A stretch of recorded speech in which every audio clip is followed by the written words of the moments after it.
loves, my name is Jessica and welcome to my channel. If you haven't seen my other American Horror Story cult reviews, you can find the playlist link down below.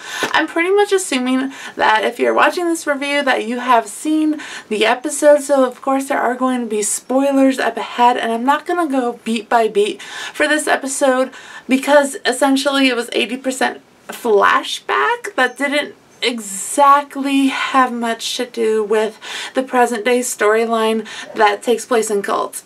Now that disclaimer's over, let's just jump right on into my episode 7 review of Cult. Valerie Solonas Died for Your Sins, Scumbag. This is such a long title, I had to make sure I got that right. The logline of the episode is the girls come to realization that basically the cult that they're part of is man-operated. It's really a man cult, as BB tells them the story of Valerie Solonas and Andy Warhol. As I stated before, 80% of this episode is basically the storyline about Valerie Solonas.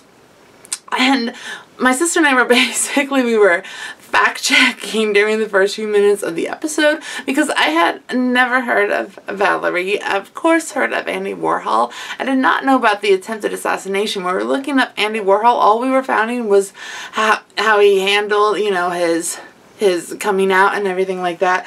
But if you look up Valerie Solonas, she is really basically only known for attempting to assassinate Andy Warhol.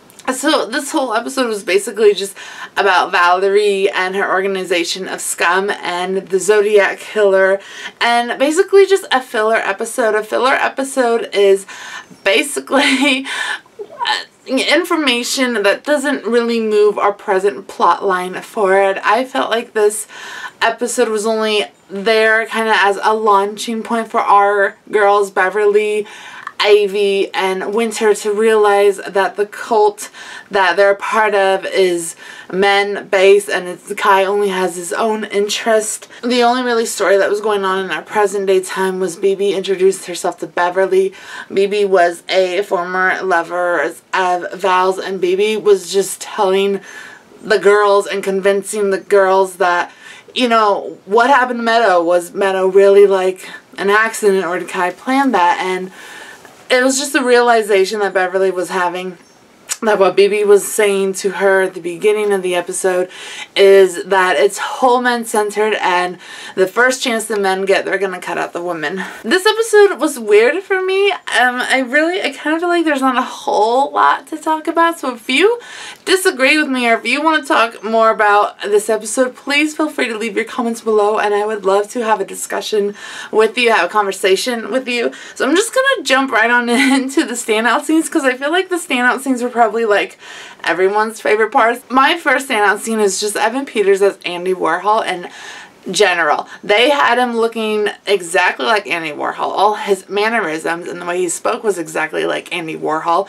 And it was just, I don't know, it was just fun to see. I mean, yeah, Andy Warhol was also not twisted in a way, but twisted towards women, sexism, and things like that. But in a way, it was different than how, you know, Kai is, just a portrayal. And I just felt like Evan Peters does an amazing job at anything he is given.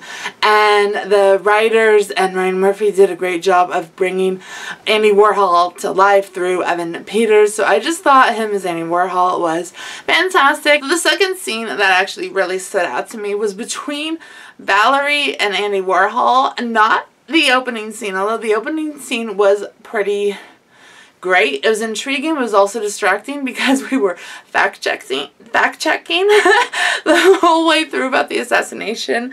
So, but when Val is basically snapping, her schizophrenia is really taking place. She hallucinates Andy talking about, you know, the only legacy Val has is the fact that she tried to kill Andy Warhol. And just the dialogue that was said just rang pretty true to how society is today, that, you know, men do own that kind of industry and business, and it hasn't exactly changed today. And in my previous review, I talked about how the score really affects me, and if you listen to the score while Andy Warhol, or Evan Peters as Andy Warhol, is giving this speech about the legacy, it's really tense. It's almost like a horror movie slasher score in a sense. The last standout scene, and probably the shock and standout scene to everyone. I can't imagine anyone who saw this coming. I could be wrong, but for me, I just did not see this coming at all. So, alright, the ending of the scene is that Kai is watching the news, and before the scene, Ivy, Winter, and Beverly basically got together. They led a trap for Harrison, saying it's a surprise party for Kai. And Harrison's like, where's Kai? And they're like, oh, the surprise is that this is actually for you. So they scare Harrison, trying to get some information, trying to make sure, get their answers to see if it really is a men cult. Lovely scene between Winter and Kai. Beforehand, I know I'm going out of order, about Kai finding the little scum pamphlet that Winter made, and it's hinted that Kai knows what's going on. He always knows what's going on, and he leads with this mission statement idea of men lead, women bleed, and he puts that line like claiming that Harrison said that. So the girls take Harrison and they're asking questions.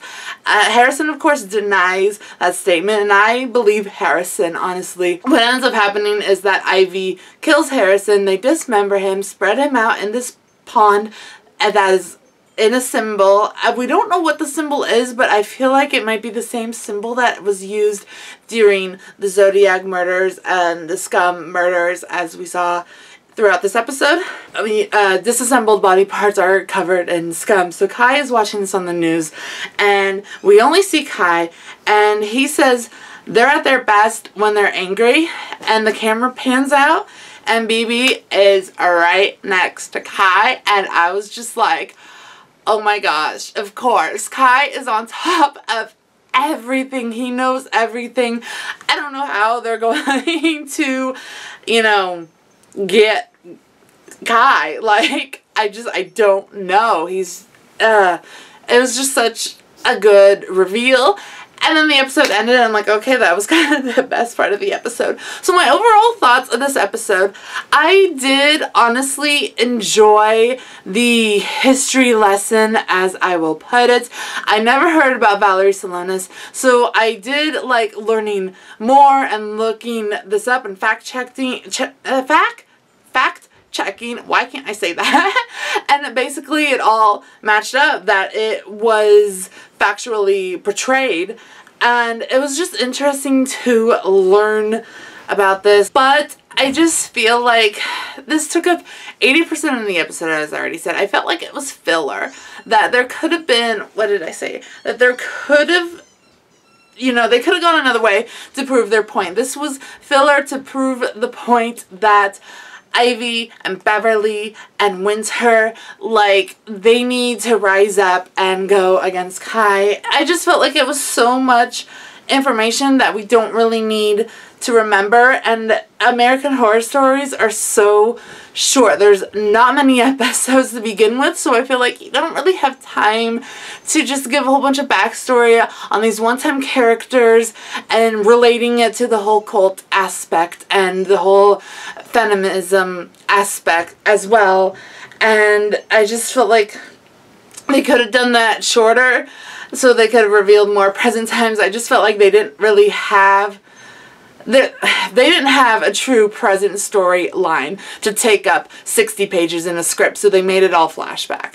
From the screenwriter perspective, that's kind of bad that they didn't really have a present day story, so they chose to just show all this flashback and kind of relate it to the present day, and that's fine, but I just want to move with the present day. We don't get many episodes. I just want to know the present day plot and what's gonna happen. So the only, you know, thing that really made this whole story present was the fact that it was real that BB is on with something with Kai.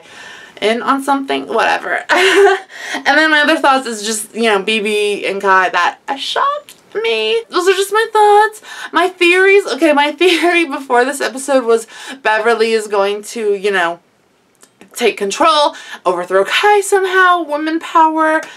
But, I don't know now. Like, with the reveal of Baby, it threw me and my theories off.